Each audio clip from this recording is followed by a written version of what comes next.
ஆடி மாதத்தை சிறப்பாக பார்க்க பல்வேறு காரணங்கள் உள்ளன. அம்பாள் தவம் செய்த மாதம் என்பதால் ஆடி மாத செவ்வாய் வெள்ளிக்கிழமைகளில் சிறப்பு பூஜைகளும் ஞாயிற்றுக்கிழமைகளில் கூழூற்றப்படும் நிகழ்வும் நடத்தப்படுகின்றன. பொதுவாக ஒவ்வொரு மாதமும் சிறப்பு வாய்ந்த மாதங்கள்தான். எல்லா மதங்களும் இறைவனுக்கு உகந்த மாதங்கள், விசேஷமான மாதங்கள் அப்படின்னு சொன்னால் சில மாதங்கள் மட்டும் இறைவனுக்கு அதிவிசேஷமான மாதங்கள் சொல்லலாம். அதில் ஒன்றுதான் இந்த ஆடி மாதம். அப்படி இருக்க சிலர் ஆடி மாதத்தில் எந்த நல்ல காரியங்களும் செய்யக்கூடாது என கூறுகின்றனரே என கேட்பது வழக்கம்.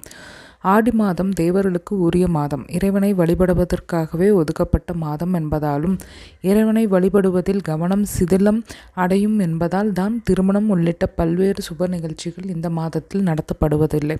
அதனால் இந்த மாதம் பீடை மாதம் என கூறுவது தவறு. இது ஒரு அற்புதமான மாதம். இதை நாமளும் வரவேற்போம். அம்மனை வழிபடுவோம். ஓம் சக்தி பராசக்தி.